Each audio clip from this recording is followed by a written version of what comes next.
Bapak Ibu, pada sore hari ini kita bersama-sama melewati Google Meet ini dalam rangka kita mengikuti program kegiatan sekolah penggerak.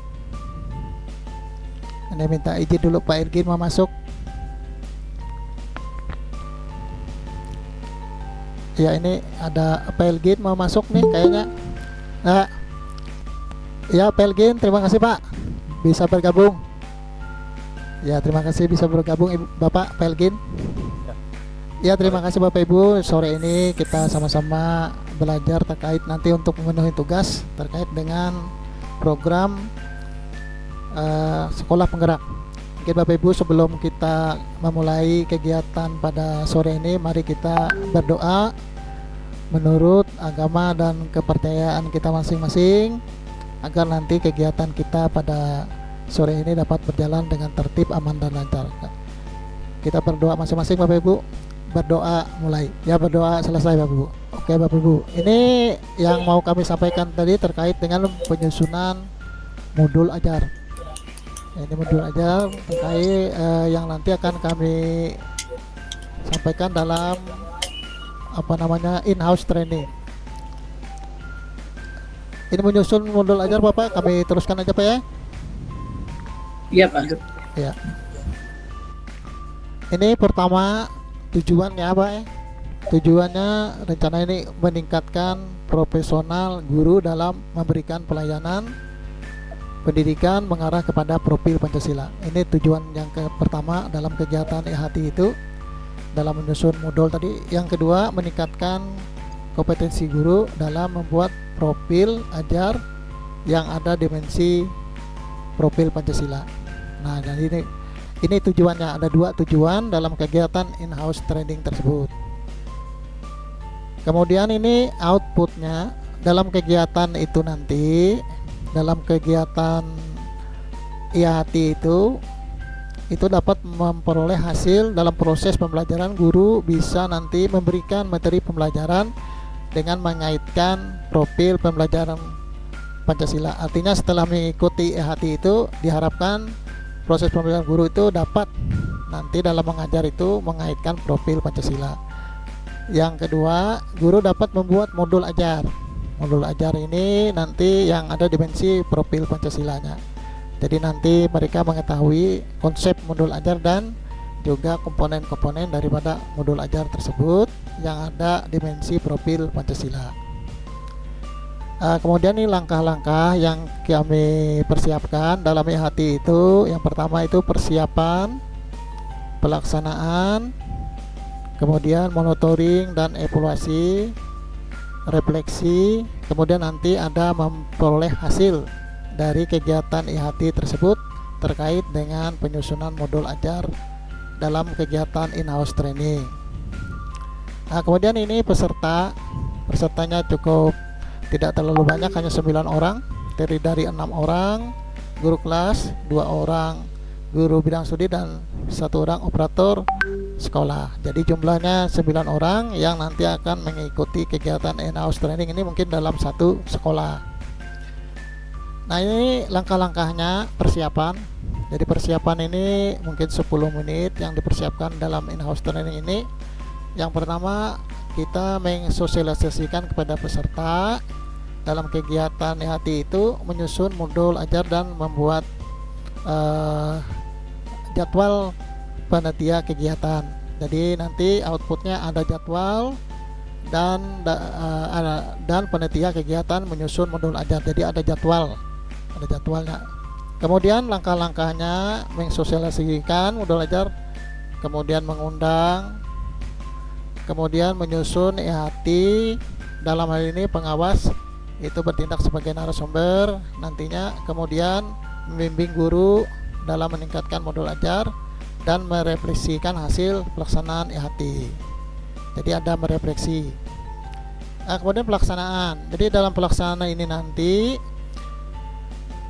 kemampuan guru dalam meningkatkan profesional memberikan layanan pendidikan mengarah kepada pelajar Pancasila dan meningkatkan kompetensi guru dalam membuat modul ajar yang ada dimensi profil Pancasila. Jadi outputnya setelah mengikuti kegiatan dalam pelaksanaan itu, guru dapat menyusun modul ajar yang ada dimensi profil Pancasila dengan langkah-langkah.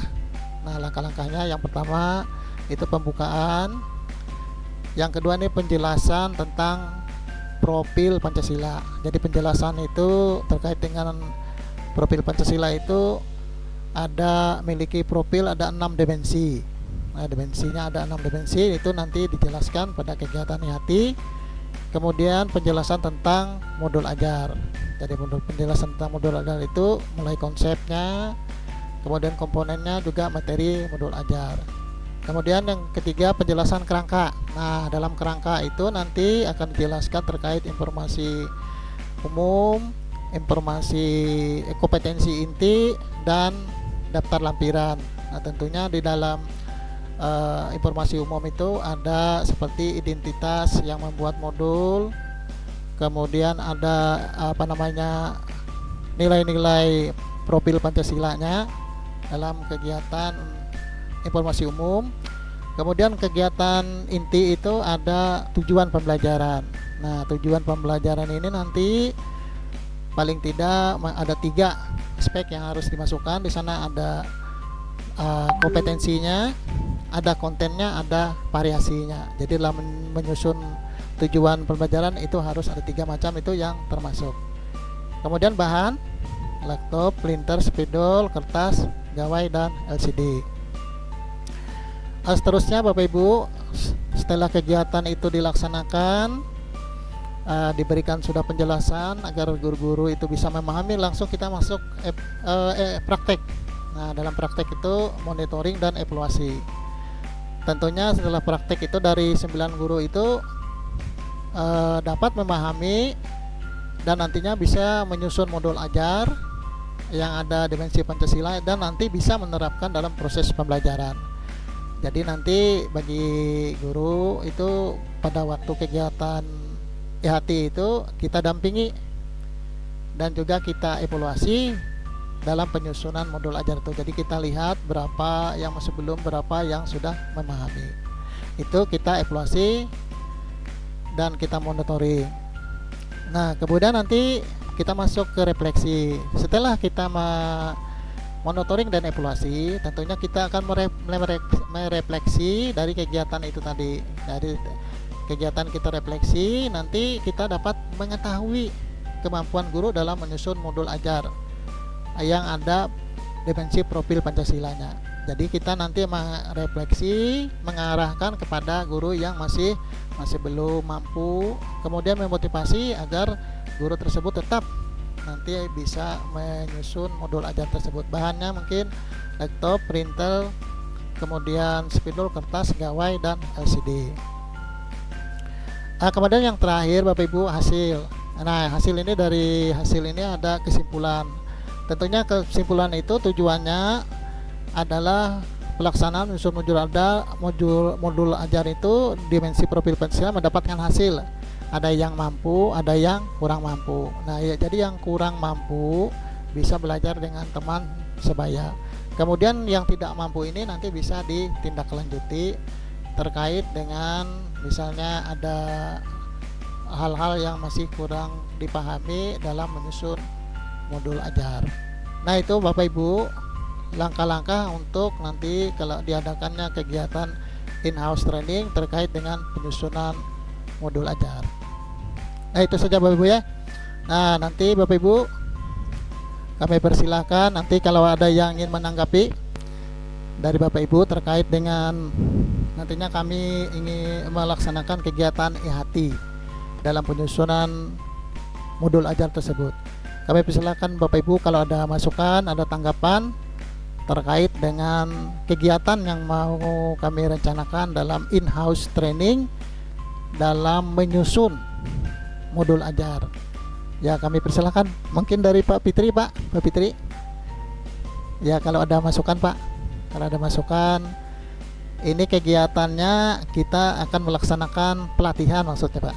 Jadi pelatihan itu terkait dalam menyusun modul ajar. Jadi kita akan mengumpulkan beberapa orang guru dalam satu sekolah Nah, jadi langkah-langkahnya yang kami sampaikan seperti itu, langkah-langkahnya sehingga nanti di sekolah tersebut bisa mengikuti in-house training tersebut. Kami persilahkan Pak, silakan Pak Fitri masukannya. Terima kasih untuk tadi penjelasan Bapak sudah jelas bagaimana tadi mengenai membuat modul pembelajaran,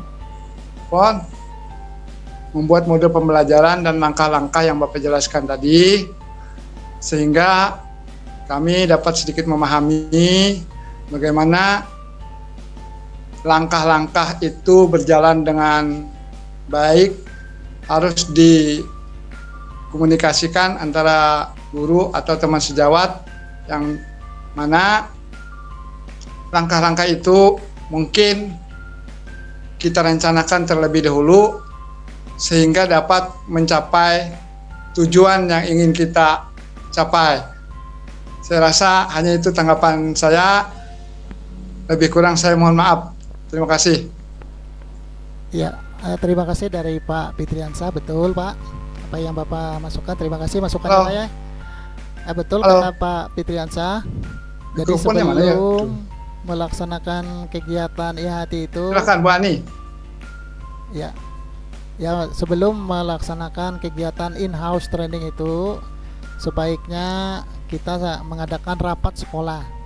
Nah, tentunya rapat sekolah itu mungkin dipimpin oleh kepala sekolah. Ya, itu Pak Fitri. Ya, makasih banyak Pak. Ya, terima kasih kembali Pak. Kalau ada masukan lagi kami persilakan Pak dari Pak Pranyoto. Biasanya nih kalau kegiatan mau melaksanakan pelatihan di sekolah itu kan jelasnya kita harus mengadakan rapat dulu. Nah, rapat dengan guru-guru yang ada. Yang pertama kan rapat jelas kita bagaimana nih sumber dananya. Nah, sumber dananya dari mana? Kemudian bagaimana dengan narasumbernya dari undang di mana? Nah, kemudian bagaimana dengan pesertanya, bagaimana dengan konsumsinya, kan itu semuanya direncanakan sebelum pelaksanaan IHT itu. Nah, itu apa yang kata Pak Fitri itu betul. Jadi kita harus membuat perencanaan dulu sebelum melaksanakan IHT itu, in-house training di sekolah.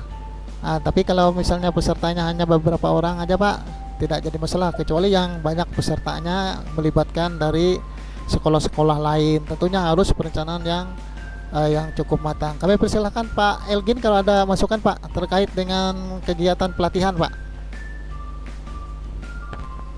Selamat sore Pak. Sore Pak. Selamat sore. Terima kasih. Dalam penyampaian materi cukup bagus. Kemudian yang menjadi sebuah pertanyaan aja Pak, pertanyaan, karena bentuk kegiatan ini ada yang bersifat IHT, FGD, kemudian ada workshop. Penyampaian materi tadi adalah dalam satu sekolah itu peserta 9 orang. Berarti di sekolah itu masih belum pernah melakukan kegiatan penyusunan model pembelajaran. Ulangi, modul kan? Modul Pak. Penyusunan modul pembelajaran. Modul ajar. Modul ajar, seingat saya kalau namanya IHT, setelah kita melakukan penelitian atau supervisi bahwa dari beberapa orang guru itu ada yang sudah mampu, ada yang belum mampu. Yang belum mampu itu baru kita mengadakan IHT. Itu konsep awal dulu Pak, kalau sekarang Pak. Jadi maksud saya, kalau sifatnya satu sekolah semuanya dari kelas 1 sampai kelas 6 itu tidak pernah melakukan kegiatan, ya berarti bukan IHT dia. Itu konsep saya.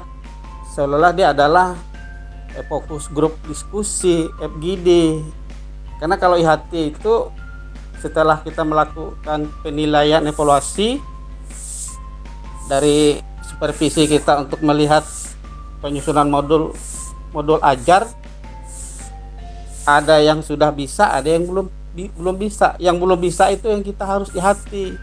Tapi kalau misalnya semua guru yang ada di sekolah itu, kadang-kadang kemarin saya tidak sempat nanya dengan si narasumber, seharusnya bukan IHT dia, FGD. Itu aja Pak, antara IHT dan FGD aja yang menjadi pemikiran kita. Bukan dalam artian saya membantah atau apa-apa, tapi menjadi pemikiran. Karena kalau semua sekolah itu, dalam satu sekolah itu semuanya kita IHT, berarti